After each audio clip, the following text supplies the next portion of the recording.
जीवों में जनन, reproduction in organisms, reproduction in organisms.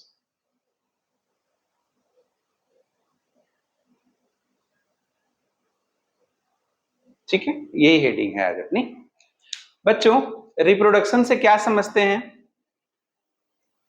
Reproduction से क्या समझते हैं? क्या आप में से कोई बता सकता है किस चीज को रिप्रोडक्शन बोलते हैं या रिप्रोडक्शन किसे कहते हैं? मैं बता देता हूं। अपने जैसी संतान की उत्पत्ति, जीवों द्वारा अपने जैसी संतान की उत्पत्ति करने की प्रक्रिया को जनन कहते हैं। ठीक, लिख लीजिए। जीवों द्वारा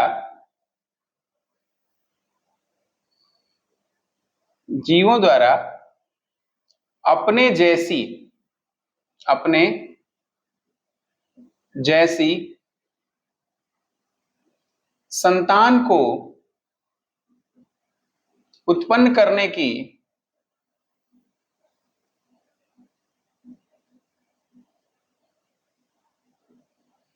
प्रक्रिया को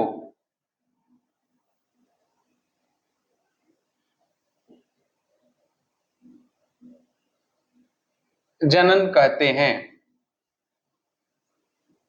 जनन कहते हैं, लिख लीजिए इसे। अपने जैसी संतान उत्पन्न करने का क्या मतलब है बेटा? खुद के जैसी संतान।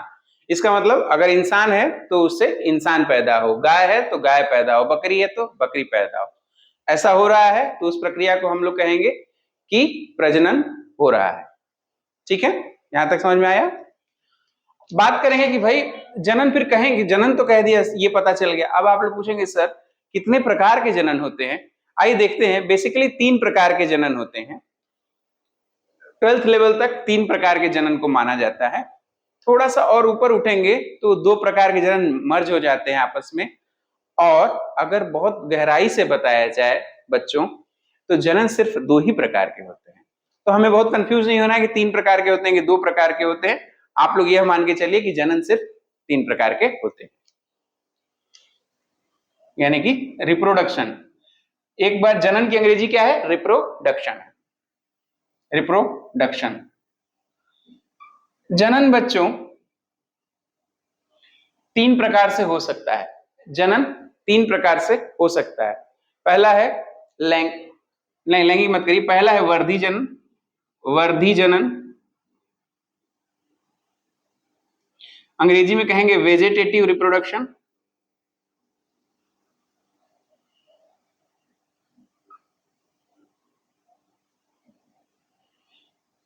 दूसरा है एसेक्सुअल रिप्रोडक्शन, यानी कि अलैंगिक जनन।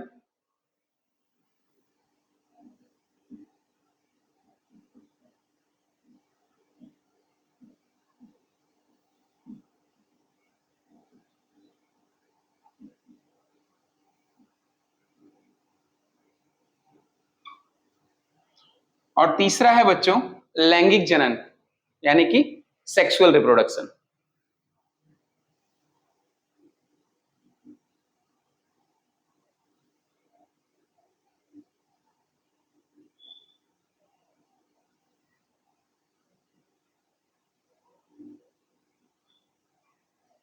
ठीक है, ये एक फ्लो चार्ट बना लीजिए। अब फिर से शुरू करते हैं। जनन किसे कहेंगे? अपने जैसी संतान की उत्पत्ति को जनन बोलेंगे। क्लियर है सबको? जनन कितने प्रकार के होंगे? तो जनन 3 प्रकार के होंगे। वेजिटेटिव यानी वर्धी जनन, एसेक्सुअल यानी अलैंगिक जनन, और सेक्सुअल रिप्रोडक्शन यानी कि लैंगिक जनन। नोट कर लीजिए।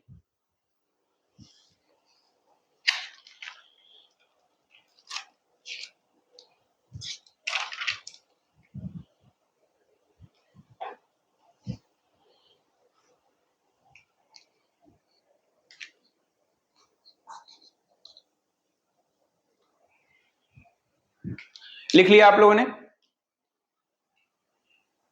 Yes sir. चलिए बच्चों,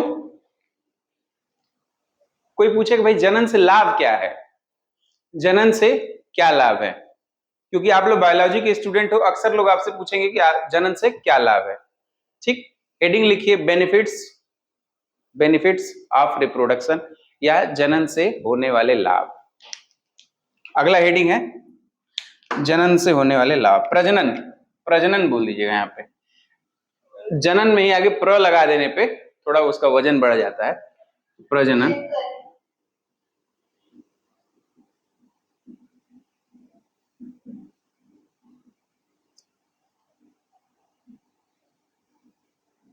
बेनिफिट्स ऑफ रिप्रोडक्शन,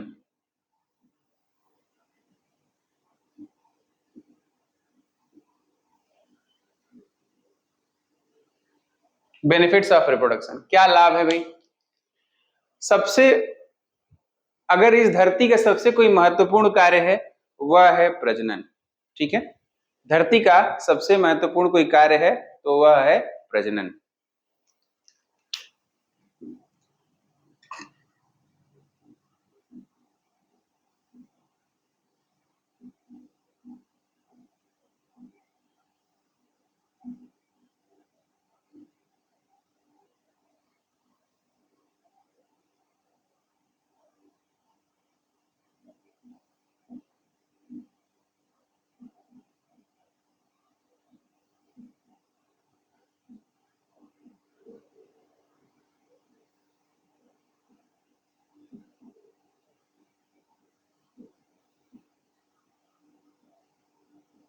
ठीक है,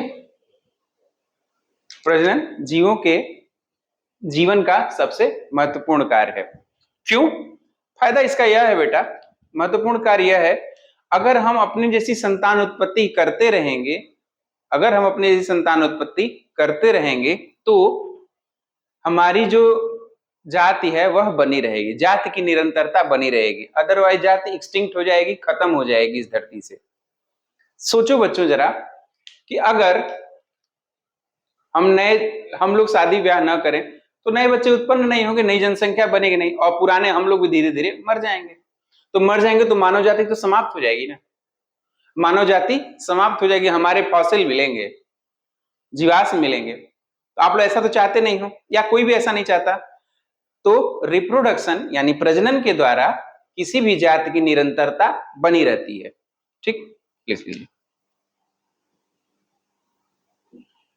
प्रजनन के द्वारा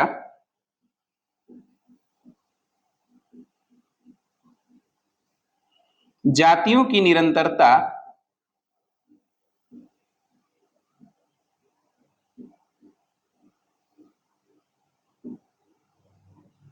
निरंतरता मतलब कंटिन्यूटी, मतलब एक के बाद दूसरा आते रहे, नहीं तो खत्म हो जाएंगे दुनिया से, बनी रहती है।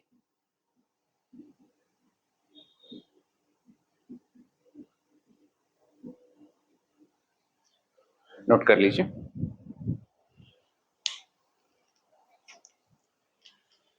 फिर प्रजनन का तीसरा टॉपिक, तीसरा पॉइंट इसमें आ जाएगा लाभ में, कि प्रजनन से ही नए नए विभिन्नताएं उत्पन्न होती है। नई नई विभिन्नताएं उत्पन्न होने से क्या होगा? अच्छे गुण एक पीढ़ी से दूसरे पीढ़ी में जाएंगे। याद आ रहा है पिछले चैप्टर में? आपकी आवाज रुक रही है। हमारी आवाज रुक रही है? अभी तो नहीं रुकी बच्चों, आवाज अभी ठीक है? Yes sir. तो मैंने बताया, फर्स्ट लैमार्क वाले चैप्टर में पढ़ा था, इवोल्यूशन में हमने पढ़ा था कि अच्छे गुण एक पीढ़ी से दूसरे पीढ़ी में ट्रांसफर होते हैं, पढ़ाया गया था आप सबको।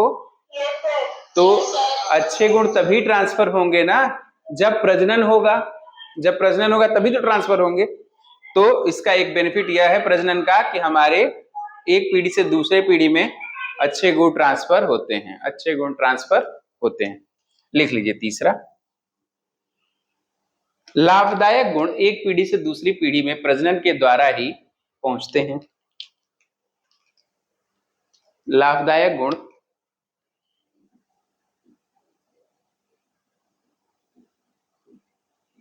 लाभदायक गुण प्रजनन के द्वारा ही एक पीढ़ी से दूसरी पीढ़ी में पहुंचते हैं।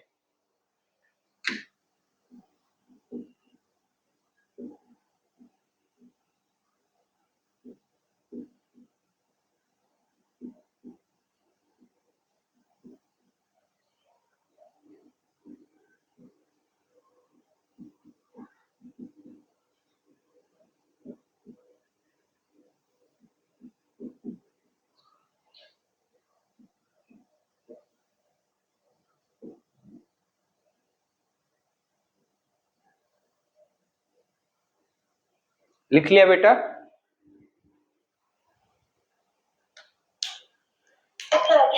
चलिए अब हम लोग पढ़ने जा रहे हैं भाई लाभ। वे पढ़ लिए, लाभ पढ़ लिए। अच्छा, रिप्रोडक्शन ना हो तो क्या हो जाएगा? लोग शादियां करना अगर बंद कर दें या किसी भी तरह का प्रजनन बंद हो जाए, रिप्रोडक्शन की प्रक्रिया ही बंद हो जाए तो क्या हो जाएगा? कुछ नुकसान होगा क्या? क्या नुकसान होगा बेटा? जनसंख्या में कमी आ जाएगी। हाँ ठीक है, जनसंख्या में कमी आ गई तो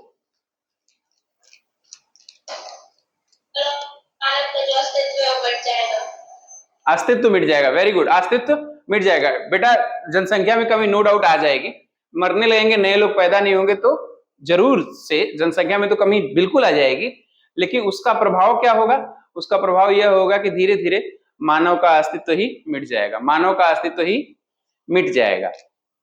कुछ देश ऐसे हैं बेटा जहां पर लोगों ने बच्चे पैदा करना कम कर दिया, जैसे जापान। जापान में लोगों ने धीरे धीरे बच्चे पैदा करना ही बंद कर दिया। ठीक, शादियां करना भी कम कर दी और बच्चे पैदा करना भी कम कर दिया। तो अब वहां की ज्यादातर जनसंख्या बूढ़ी हो चुकी है, ज्यादातर जनसंख्या बूढ़ी हो चुकी है। अब लोग परेशान हैं, गवर्नमेंट कह रही है, कुछ पैसे दे रही है, इनाम दे रही है कि बच्चे पैदा करो, अदरवाइज हम लोग एक्सटिंक्ट हो जाएंगे। तो जापानी लोग खत्म हो सकते हैं अगर वो लोग अभी भी वही काम करते रहे, बच्चे नहीं पैदा किया तो फिर हम लोगों को जाना पड़ेगा वहां पे। जगह खाली मिलेगी तो भारतीय तो पहुंचेंगे ना। ठीक है, यहां तक लिख लिया आप लोगों ने। अब वर्धी जनन, हेडिंग डालिए वर्धी जनन या वेजिटेटिव रिप्रोडक्शन।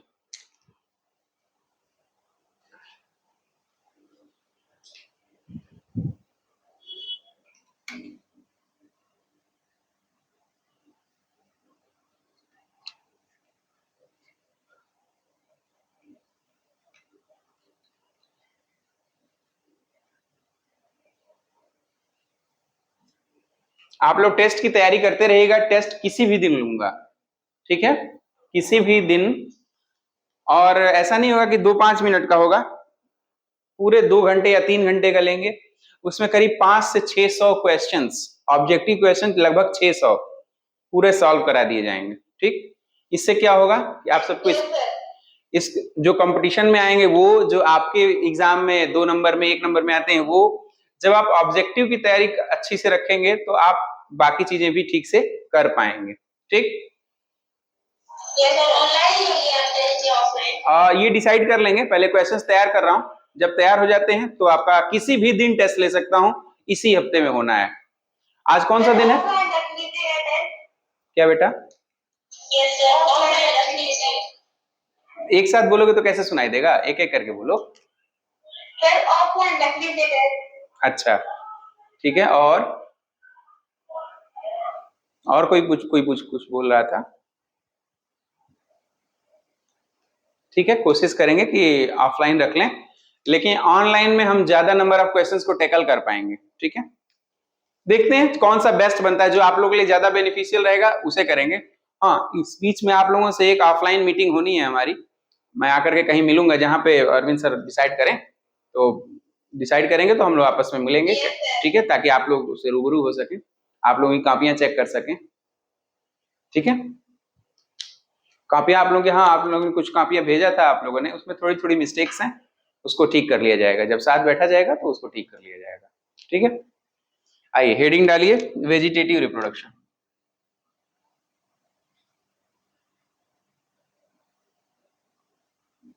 कौन बताएगा इसका हिंदी में अर्थ?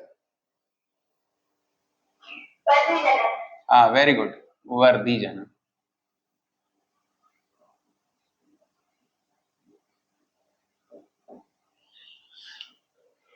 बेटा वर्धी जनन सामान्यतया पौधों में पाया जाता है, वर्धी जनन सामान्यतया पौधों में पाया जाता है। आप लोग देखते होंगे कि पौधे का कोई हिस्सा काट करके, सपोज करिए कि मैं एक पौधा हूं, मेरा हाथ काट करके जमीन में लगा दिया गया तो एक नया अतुलसर पैदा हो गया या नया अतुलसर का निर्माण हो गया। इस तरह के जनन को क्या कहेंगे? वर्धी जनन कहेंगे। जब वर्धी जनन या हिंदी में, और हिंदी में चले तो कायिक जनन, ऐसा जनन जिसमें शरीर का कोई हिस्सा या काया का कोई हिस्सा काट के अलग हो जाए और उससे नया पौधा तैयार हो जाए, तो इस प्रकार के जनन को कहेंगे कायिक जनन, वर्धी जनन या फिर वेजिटेटिव रिप्रोडक्शन। लिख लीजिए इसको।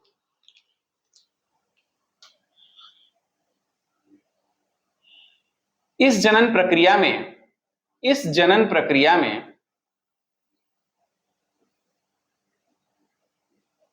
में जीव के शरीर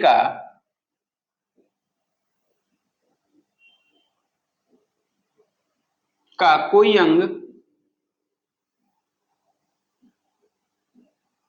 आबलिक भाग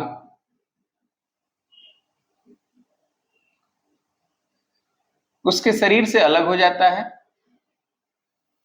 उसके शरीर से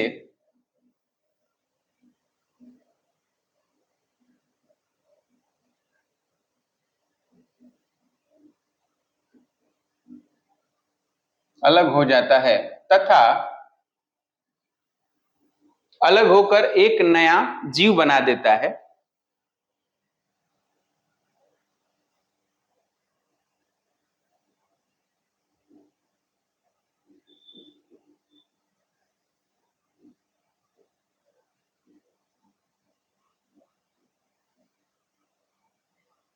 जीव का निर्माण करता है, यहां नए लिखिएगा, नए जीव का निर्माण करता है।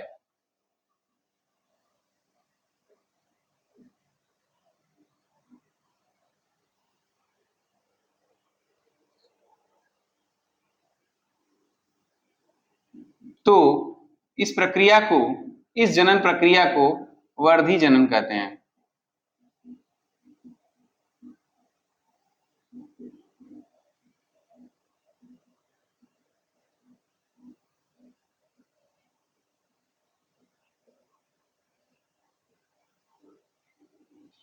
यह जनन प्रक्रिया सामान्यतः पौधों में दिखाई देती है। यह जनन प्रक्रिया सामान्यतः पौधों में दिखाई देती है।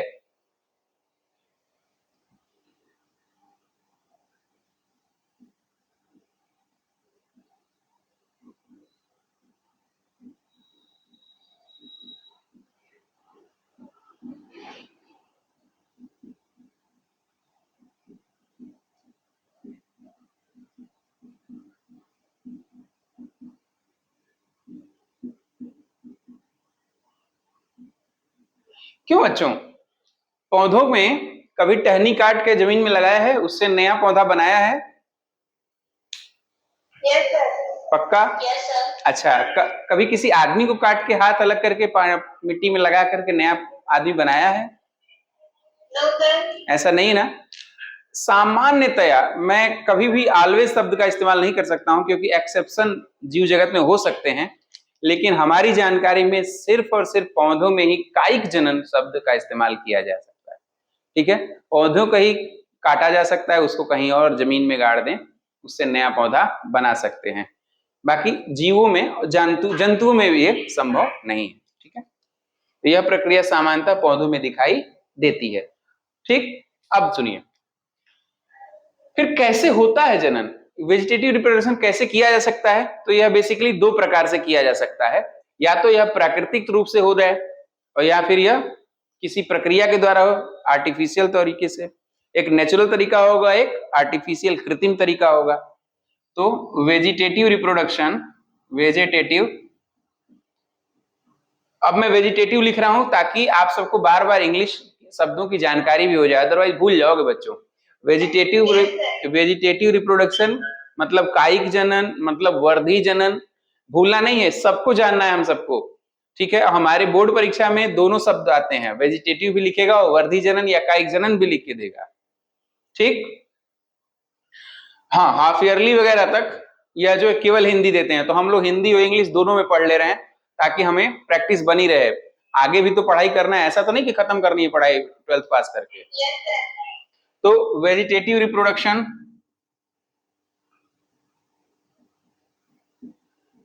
दो प्रकार से हो सकता है बच्चों। पहला है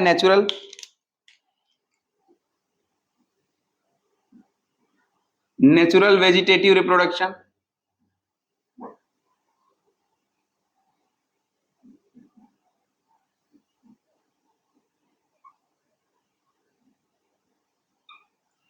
और दूसरा होगा आर्टिफिशियल वेजिटेटिव रिप्रोडक्शन।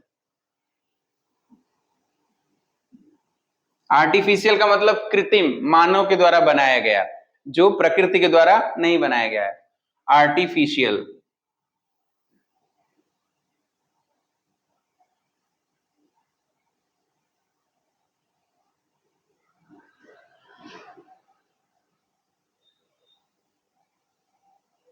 अच्छा, हमारे कुछ ऐसे भी विद्यार्थी होंगे जिनको इंग्लिश में बहुत ज्यादा दिक्कत होगी।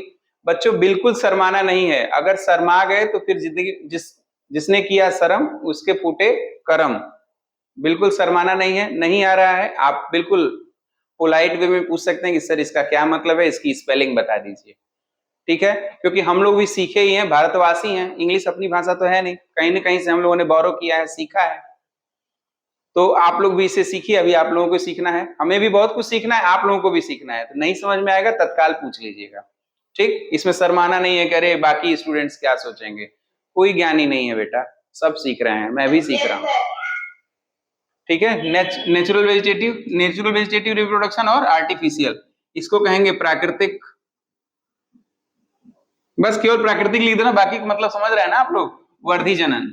आर्टिफिशियल का मतलब हो जाएगा कृत्रिम, कृत्रिम, कृत्रिम, ठीक है? अच्छा, कैसे कैसे हो सकता है? पौधों में क्या क्या भाग हो सकते हैं बच्चों? पौधों में एक पौधा बना दे रहे हैं, ठीक है, जमीन में गाड़ भी दिया हमने।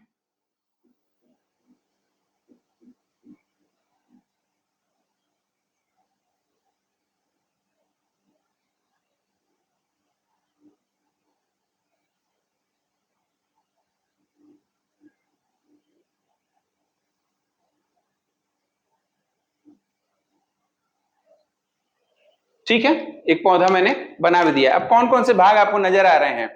ये क्या है? पत्ती है ना? जड़ है, एग्जैक्टली जड़ है, इसे कहेंगे रूट, यानी कि जड़। अच्छा, यह पत्ती हो गई, ये क्या? ये तना है, यानी ये तना है यानी कि स्टेम, ठीक है, तना है यानी कि स्टेम। अच्छा, ये तो फ्लावर होगा, लीफ है, चलो वेरी गुड। ये फिर ये फ्लावर, ठीक है। अब देखते हैं कैसे कैसे वेजिटेटिव रिप्रोडक्शन नेचुरली कैसे कैसे होगा, किस प्रकार से नेचुरली वेजिटेटिव रिप्रोडक्शन होता है, ठीक।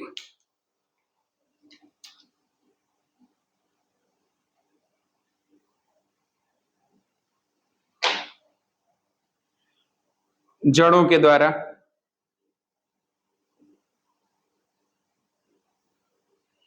पहला है जड़ों के द्वारा वेजिटेटिव रिप्रोडक्शन हो जाए, जड़ों के द्वारा वेजिटेटिव रिप्रोडक्शन हो जाए।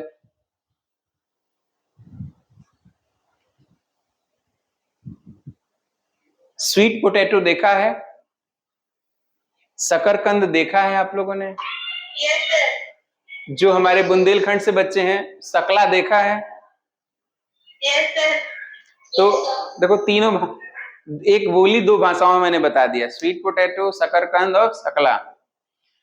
जो सकला है बेसिकली क्या है? वह एक प्रकार की रूट है, एक प्रकार की ट्यूबर है, ट्यूबर, उसमें पाया जाता है, बर्ड्स पाए जाते हैं उसमें, उसकी बर्ड्स को वो बर्ड आपस टूट जाएगी और नया बर्ड बना ले, ऐसे होता है।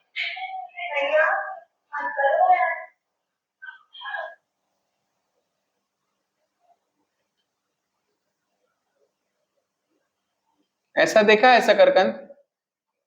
ये तो कुछ कुछ गाजर की तरह दिखने लगा जी।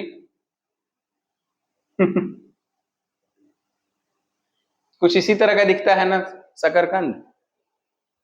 Yes, sir. Yes, sir. यहाँ पे हल्के हल्के बर्ड्स दिखाई देते हैं, यही बर्ड टूटेंगे, बर्ड का मतलब कलियां बनती हैं, जड़ पे ही कलियां बन जाती हैं, वो कलियां टूट करके अलग हो जाती हैं और फिर उनसे नया शकरकंद बनाया जा सकता है, ठीक। कैसे होगा? जड़ में, यह एक प्रकार की जड़ है, इस पे ये कली बनेगी, वह कली टूट जाएगी और उससे एक नया शकरकंद बन जाएगा। इसी प्रकार का आपको उदाहरण मिलेगा एस्पैरागस यानी कि सतावर में। तो मैं सिर्फ उदाहरण लिखते जा रहा हूं, बताते चला। जड़ों के द्वारा होता है, किसमें जड़ों के द्वारा होता है भाई? शकरकंद, शकरकंद में, जिसको हम लोग स्वीट पोटैटो बोलते हैं। और किसमें? सतावर, एस्परेगस।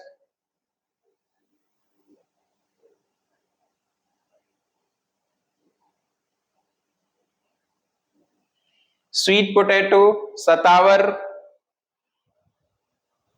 और डहेलिया का पौधा देखा है? डहेलिया का फूल देखा है आप लोगों ने? Yes sir. डहेलिया में भी वेजिटेटिव रिप्रोडक्शन जड़ों के द्वारा ही होता है। जड़ों में कलियां बन जाती हैं, वो कलियां टूट करके नया पौधा बना सकती हैं। फिर से सुनिए, जब भी डहेलिया में, सतावर में, स्वीट पोटैटो में वेजिटेटिव रिप्रोडक्शन होगा तो वह जड़ों के द्वारा होगा। जड़ों में एक प्रकार की कलियां बन जाती हैं, वो कलियां टूट जाती हैं और नया प्लांट उससे बन जाता है। ठीक, जड़ों के द्वारा शकरकंद, सतावर और तीसरा क्या नाम बताया था मैंने? याद है? डहेलिया।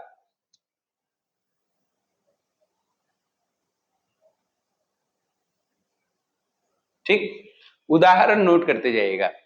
चीजें, इसको बहुत लिखने की जरूरत नहीं है, यह समझ चुके हैं आप लोग कि जड़ में एक प्रकार का बल्ब, बड बनता है। बड का मतलब कली बन जाती है, वह कली टूट करके मिट्टी में ही दबी रहती है, उससे नया पौधा बन जाता है। इसीलिए इसे कहेंगे जड़ों के द्वारा वेजिटेटिव रिप्रोडक्शन। यह एक नेचुरल प्रक्रिया है, प्राकृतिक प्रक्रिया है। लिख लो बेटा इसको, ये फ्लो चार्ट साथ साथ बनाते चलना। Yes sir. यस बेटा। सर सतावर का इंग्लिश फॉर्म क्या है? Asparagus, ASPARAGUS, asparagus. ओके।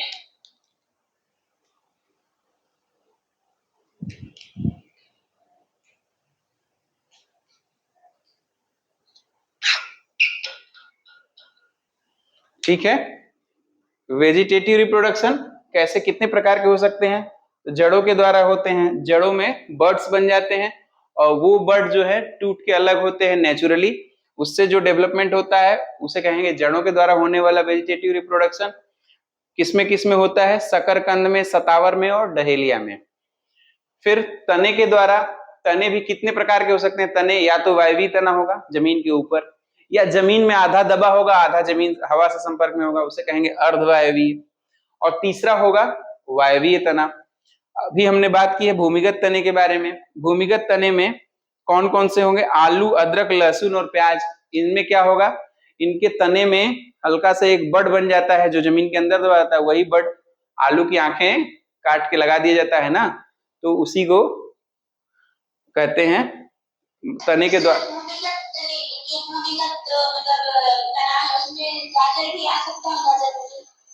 गाजर को कैसे लगाया जाता है? गाजर को कैसे लगाया? हाँ बेटा, गाजर को बीज बोकर लगाया जाता है। बीज बो के लगाया जाता है बेटा, बाय स्पोर्स। ये आगे पढ़ाया जाएगा आपको। ठीक है, आलू, आलू को बीज बो के नहीं लगाया जाता है, आलू को कैसे उसकी आंखों से लगाया जाता है। ठीक है, अदरक को राइजोम है उसका तोड़ करके बड को लगा दिया जाता है, उससे हो जाता है। लहसुन के साथ भी ऐसा है, प्याज के साथ भी ऐसा है। ठीक, और हाँ, प्याज के साथ तो बीज भी लगाया जाता है। प्याज का बीज उग जाता है जब फाइनल, तो उस बीज से भी उगता है। ठीक है, ध्यान दिया आप लोगों ने? प्याज में ध्यान दिया है आप लोगों ने? लेकिन नेचुरली कैसे हो सकता है? तो प्याज के बड बनती है, वही बड जो है टूट जाती है, तो वेजिटेटिव रिप्रोडक्शन भी हो सकता है, उसमें संभव है। आइए अर्धवायवीय की बात करें। अर्धवायवीय में आधा तना जमीन में दबा रहेगा या पानी में डूबा रहेगा, और आधा तना ऊपर से हवा से टच में रहेगा, इसीलिए उसे अर्धवायवीय कहते हैं।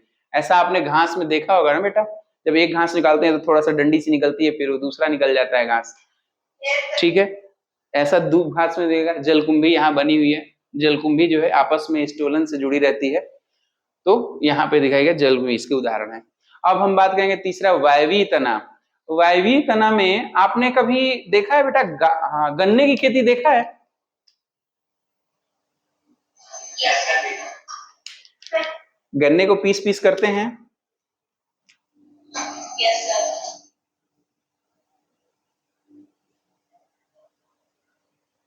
देखना मैं गन्ना सही बना रहा हूं कि नहीं। ऐसे होता है क्या गन्ना?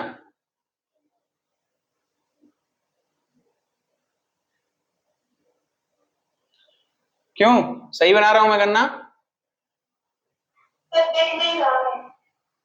क्या बात कर रही है बिटिया, इतना क्लियर तो दिख रहा है।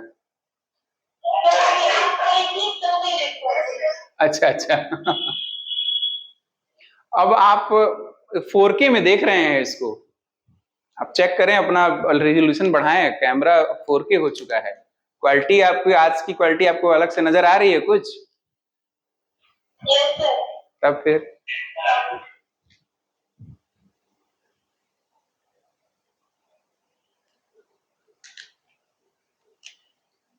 ठीक। तो कैसे बनाते, कैसे करते हैं गन्ने खेती? क्या करते हैं, हर नोड से काट लेते हैं ना इसको, नोड से काट लेते हैं। होता क्या है बेसिकली, इसके यहाँ पर बर्ड्स पाए जाते हैं, यहाँ इसके यहाँ पर बर्ड्स पाई जाती हैं। ये क्या है, बर्ड, बर्ड मतलब कली। जब इसको हम लोग मिट्टी में दबाते हैं तो ये कली ऊपर की तरफ रहती है, फिर उसी से नया तना, नया गन्ना बन जाता है। ठीक है, समझ में आ गई ये बात? तने के द्वारा कैसे होता है? वायवीय तने के द्वारा। बेसिकली वायवीय तने के द्वारा क्या होता है, इसका उदाहरण गन्ना होगा। गन्ने को क्या करते हैं, उसके नोड से काट लेते हैं, नोड वाइज बना रहता है। वो हर नोड पर क्या होता है, हर नोड पर बच्चों एक एक ना बड सा निकलता है, और फिर उसे काट के डाल देंगे जमीन में, वहां से नया पौधा निकल जाएगा। ठीक, समझ में आया? यहां तक क्लियर हुआ? तो वायवीय तने का उदाहरण है गन्ना। वायवीय तने का उदाहरण है गन्ना। अब बच्चा, तना हो गया, जड़ तना, अब क्या आया, पत्ती। जड़ तना के बाद क्या आएगा, पत्ती। पौधे के यही तो 3 भाग हैं, जड़ तना पत्ती। ठीक है। वेजिटेटिव का मतलब होता है, वेजिटेटिव रिप्रोडक्शन में किसी भी लैंगिक पार्ट का इस्तेमाल नहीं कर सकते हैं, लैंगिक पार्ट का इस्तेमाल नहीं कर सकते हैं। वेजिटेटिव की शर्त है यह। कायिक जनन में क्या होगा, सिर्फ बॉडी का हिस्सा, ये जनन हिस्सा कोई अंग नहीं लेंगे। इसीलिए हम फूल की चर्चा नहीं करेंगे, हम फूल की चर्चा नहीं करेंगे। क्यों? क्योंकि फूल एक जनन अंग है, पौधों का जनन अंग है। ठीक है, वर्धी जनन जहां पे परिभाषा लिखे हो ना, वहां पे लिख देना, क्या लिखे हो परिभाषा बताओ जरा, बोलो बेटा, कोई बोल दो।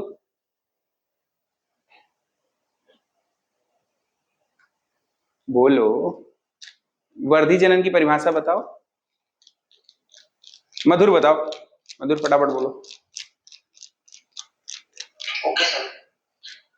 इस जनन प्रक्रिया में जीव के शरीर का कोई अंग भाग उसके शरीर से अलग हो जाता है तथा अलग होकर एक नए जीव का निर्माण करता है, तो इस जनन प्रक्रिया को वर्धी जनन कहते हैं। बस, तो जहां पर लिखा है जीव के शरीर का कोई भाग, भाग के बाद थोड़ा एरो लगा के लिखो ब्रैकेट में, लैंगिक भागों को छोड़कर, वहां लिख देना लैंगिक भागों को छोड़कर, लैंगिक भागों को छोड़कर।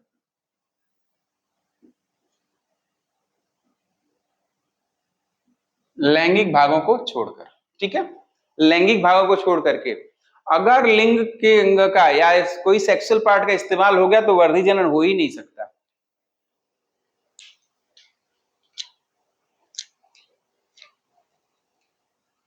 ठीक है, आगे चले। ये लिख लिया ना, छूटना नहीं चाहिए बेटा। जब भी परिभाषा पूछेगी तो आप जरूर बताइएगा कि जीव के शरीर का कोई भी भाग काट करके, ब्रैकेट में लैंगिक भागों को छोड़कर, ठीक है, कोई भी हिस्सा, उससे अगर नया प्लांट बॉडी बना दी जाए तो इस प्रकार के जनन को हम लैंगिक जनन कहेंगे।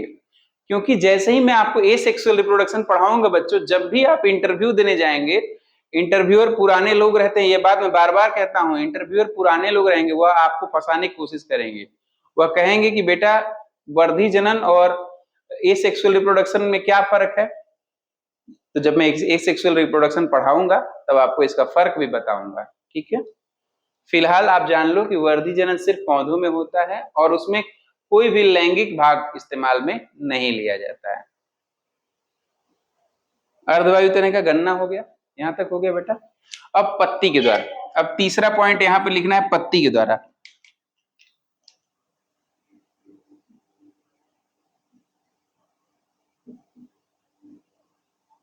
पत्ती द्वारा वर्धी जन्म।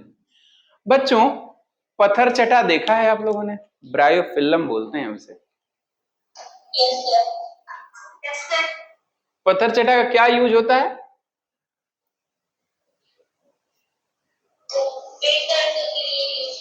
नहीं बेटा, पेट दर्द के लिए नहीं इस्तेमाल किया जाता है। बेसिकली पथरी या स्टोन रोग में इस्तेमाल किया जाता है। पेट दर्द में मरोड़ फली एक पौधा है, उसका इस्तेमाल किया जाता है। मरोड़ फली, जब पेट में दर्द होता है मरोड़ उठती है ना, उस फली का जो फल है वो भी मुड़ा हुआ रहता है, उसको पीस के उसकी चटनी खा लेते हैं, काफी हद तक ठीक हो जाता है। ठीक है, ऐसा नहीं भैया उसका जहरीला वाला फॉर्म भी रहता है, कोई भी ऐसा ना करना जंगल में जाके तोड़ के खा मत लेना, नहीं तो पेट दर्द के साथ सारे दर्द खत्म हो जाएंगे जीवन के। ठीक है, बिना जांचे परखे कोई भी जड़ी बूटी नहीं खाना है।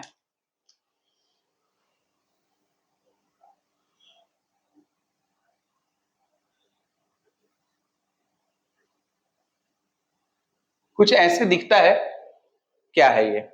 यह जो है ब्रायोफिल्म है। ब्रायोफिल्म माने पत्थर चटा। पत्थर चटा, पत्थर चटा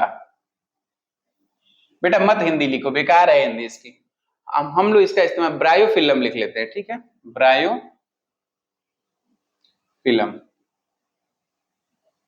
ये भी हिंदी में ही है लेकिन ब्रायोफिल्म रखो।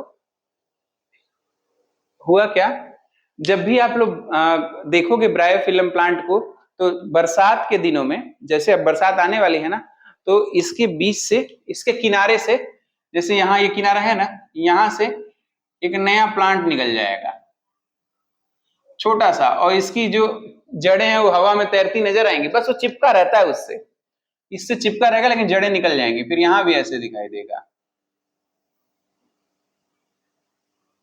यहाँ पे आपको ज्यादा अच्छा समझ में आएगा, यहाँ पे ऐसे जड़ें निकली हुई हैं, समझ में आ रही है? और ये वाला हिस्सा अगर आप लोग तोड़ के जमीन में गाड़ दोगे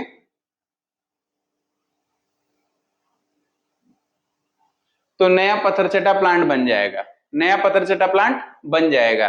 तो ये किससे हुआ है वास्तव में? वास्तव में तो ये लीफ से हुआ है ना, इसीलिए लीफ के द्वारा होने वाला वर्धी जनन है यह। ब्रायोफिल्म इसका उदाहरण है, ब्रायोफिल्म उसका उदाहरण है। और ऐसा आपको बिग्नोनिया प्लांट में भी देखने को मिलेगा। तो इसके दो उदाहरण हैं, ब्रायोफिल्म और बिग्नोनिया।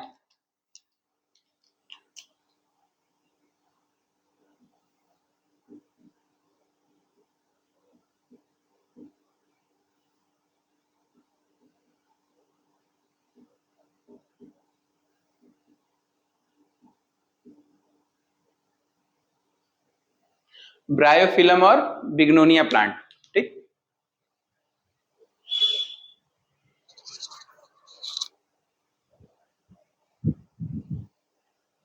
तो ये तीन प्रकार से बेसिकली हो सकते हैं। फ्लावर से क्यों नहीं कर रहे हैं हम लोग? फ्लावर से क्यों नहीं होता वेजिटेटिव रिप्रोडक्शन? क्योंकि जैसे ही फ्लावर का नाम लिए वेजिटेटिव रिप्रोडक्शन समाप्त हो गया वहीं पे। क्यों? लैंगिक हिस्सों को छोड़ करके कोई भी हिस्से से अगर हो रहा है तो उसे कहेंगे वर्धी जनन। ठीक है, अब हम बात करते हैं आर्टिफिशियल वेजिटेटिव रिप्रोडक्शन। कैसे आर्टिफिशियली कराया जाता है, जो करवाते हैं हम लोग। पहला बेटा तरीका, दाब लगाना। दाब लगाना नाम सुना है आप लोगों ने? मैं बताता हूं।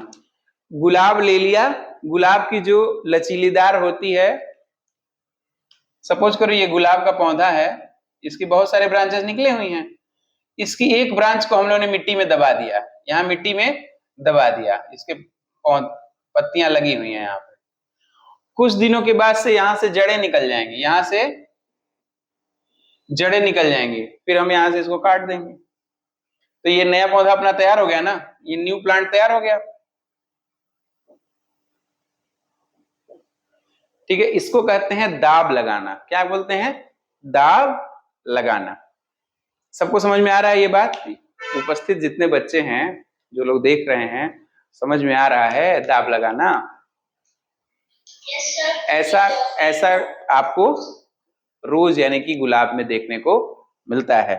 ठीक है, अच्छा कटिंग लगाना, कटिंग भी तो लगाते हैं। कटिंग किसमें किसमें लगाते हैं? अरे गुड़हल, जासुन यानी कि हिबिस्कस रोजा साइनेंसिस, कटिंग लगती है ना गुड़हल की, काट के लगा दिए। गुलाब की भी कटिंग लगती है। ठीक है, कटिंग लगाना। अब इसको लिखवाना पड़ेगा क्या आप सबको? जो जो चीज पता है हमें, हम सिर्फ उसके उदाहरण को, दाब लगाना किसमें है भाई? इसका एग्जाम्पल रोज है, इसका एग्जाम्पल गुड़हल है, हिबिस्कस रोजा साइनेंसिस। ठीक है, दाब लगाना हो गया। ग्राफ्टिंग, ग्राफ्टिंग का मतलब क्या होता है? मिटा दे जरा इसे।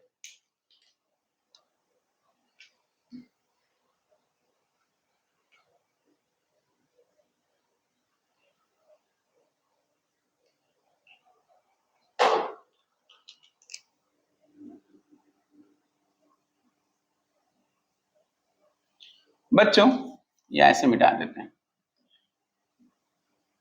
ये प्लांट है, ये प्लांट आपको बहुत पसंद है। ठीक है,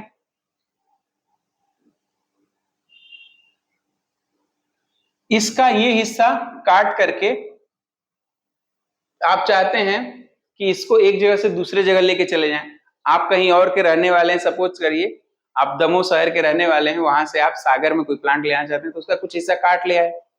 ठीक है, उसको लेकर के आए हैं और अपने सागर शहर में आकर के आपने उसी फैमिली के या उसी किसी प्लांट, उसी परिवार के, रोज अगर लेकर आए हैं तो रोज के ही पौधे को, कि यहाँ पे गर्दन काट मतलब काटा स्टेम, और इसको ले आकर के इसको दूसरे रंग से बना देता हूं। सपोज करिए ये प्लांट आपको बहुत पसंद था, इसका ये हिस्सा आपने कट किया, तो इसको लेकर के आए और यहाँ पे लगा दिए। ऐसा लगाए हैं कि इसका जो जाइलम फ्लोएम और बाकी टिश्यू है, ये टिश्यू इसी से मर्ज हो जाए, इससे मर्ज हो जाए बस। और उसके बाद क्या किए? इसे प्लास्टिक से रैप कर दिए, प्लास्टिक से रैप कर दिए। कुछ दिनों के बाद से बच्चों यह आपस में जुड़ जाएंगे, और चूंकि जीन इसका ग्रो करेगा तो ये आपका डिजायर्ड वाला पौधा ग्रो करेगा, और इससे इसका निकलेगा,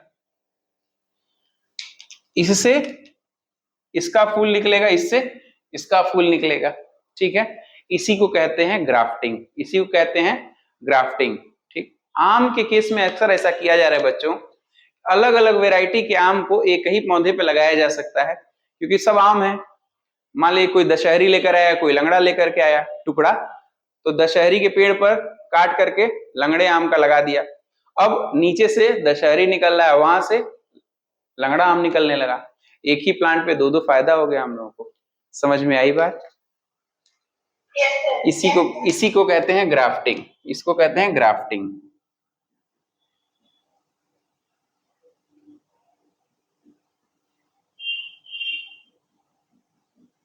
अब बेटा एक शब्द है micro propagation, micro propagation, Hindi में लिखिए माइक्रो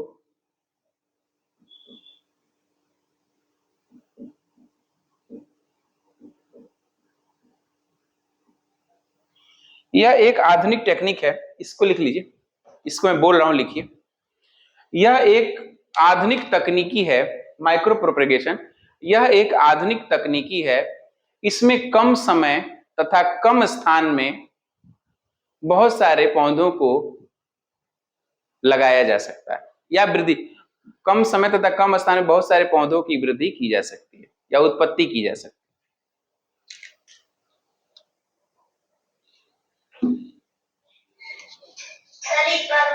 हाँ, यह एक आधुनिक तकनीकी है, इसमें कम समय तथा कम स्थान में बहुत सारे पौधों की उत्पत्ति की जा सकती है। लेकिन हाँ ठीक हो गया ना बेटा? हो गया। एक फिगर बनाना है आप सबको।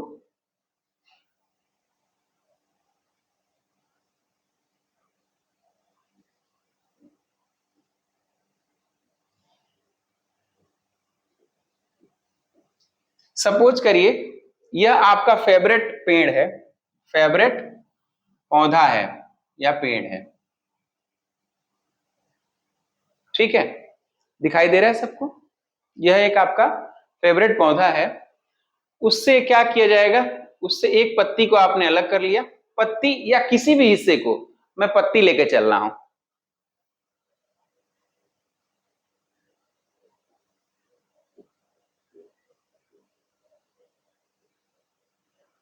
पत्ती अलग कर लिया। इस पत्ती को फिर स्टेरिलाइज किया, मतलब शुद्ध किया ताकि कोई इंफेक्शन उस पर न रहे। स्टेरिलाइज, स्टेरिलाइज किया। स्टेरिलाइज करने के बाद बच्चों इसमें से एक कोशिका को बाहर निकाल लिया, सिंगल सेल, इसकी एक कोशिका को बाहर निकाल लिया।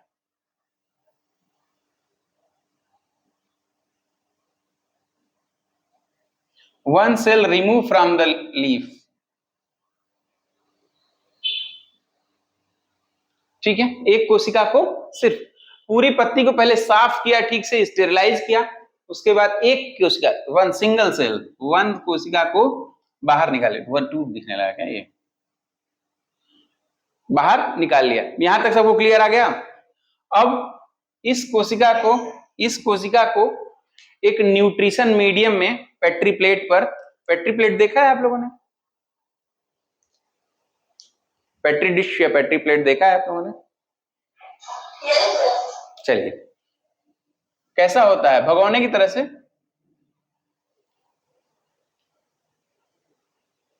किस चीज से बना होता है?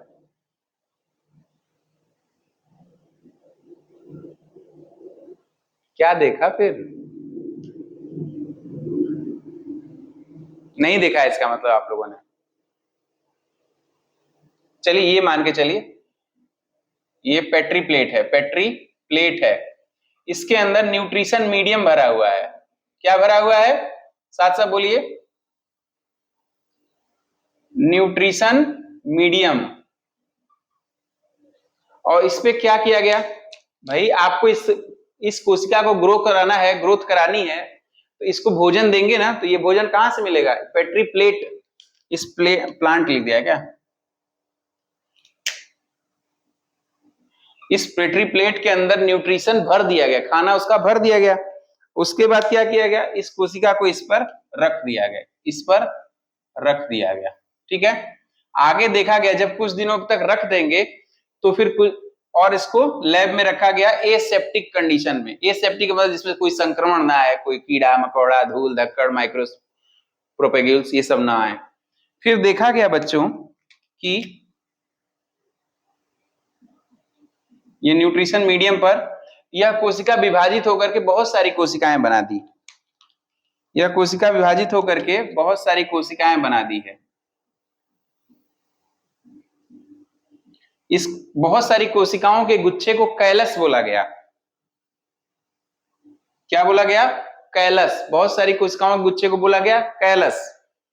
अब ये कैलस, इसी में से कुछ कैलस इसी कैलस में से कुछ कोशिकाएं हल्की सी बड़ी साइज की हृदय के आकार की दिखाई देती रही, हल्की सी बड़ी साइज की हृदय के आकार की दिखने लगी। आप लोगों को दिख रहा है ये कोशिका? देखिए, दिख रही है? ठीक है। ये कैलर हल्का सा, इसको बोलते हैं एम्ब्रियोइड। हाँ, सुहानी पटेल लटकी है सर, देख रही है सर? नहीं दिख रही सर, मेरे में नहीं दिख रही। दिख रही है सर, बस फोन में नहीं दिख रही। अब भाई दिख रही है? अभी दिख रही है, ठीक है। अब कोई बात नहीं है, रिमोट से जूम आउट जूम इन हो जाएगा। अभी सही चल रहा है ना? चलिए, इसे कहेंगे एम्ब्रियोइड, एम्ब्रियोइड, ठीक। कोशिश करके एक एम्ब्रियोइड को बाहर निकाल लिया गया, एक एम्ब्रियोइड को चिमटी से पकड़ के बाहर निकाला गया और उसको भी न्यूट्रिशन मीडियम पे रखा गया, न्यूट्रिशन मीडियम पे रखा गया।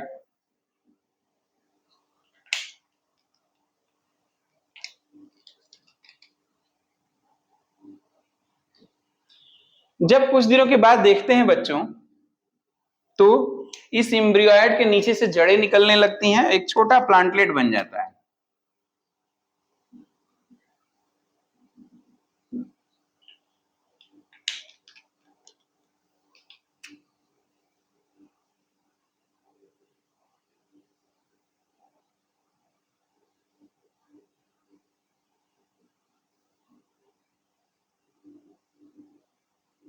एक छोटा पौधा बनता है, इसको बोलते हैं प्लांटलेट।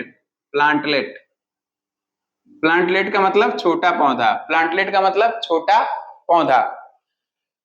यहां से शुरू किए थे, यह एक बहुत बड़ा वृक्ष था, यहां से हम लोग शुरू करके यहां तक आ गए। एक छोटी सी प्लेट में हम लोगों ने इसको ग्रो करा लिया, इसको ग्रो करा लिया। अब सोचो बच्चों, एक कोशिका से असंख्य कोशिकाएं हैं इसमें। अगर हम लोग 100 कोशिकाएं निकाल लें तो 100 बना सकते हैं, 1000 निकाल लें तो 1000 प्लांटलेट बना सकते हैं। तो कम जगह में, कम समय में, कम लागत में हम एक पर से बहुत सारी पेड़ को बना सकते हैं। इसको बोलते हैं माइक्रो प्रोपेगेशन, माइक्रो प्रोपेगेशन। ठीक है, माइक्रो प्रोपेगेशन।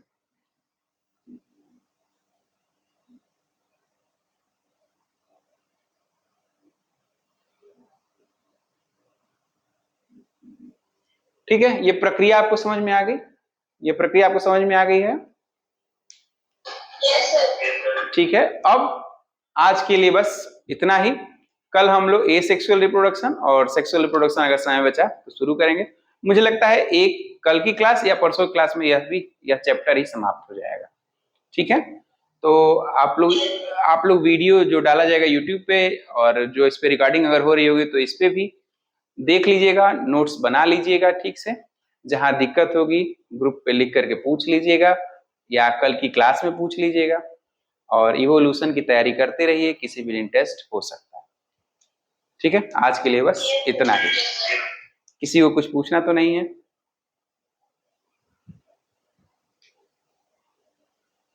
चलिए, ठीक, चलो बच्चों, गुड नाइट।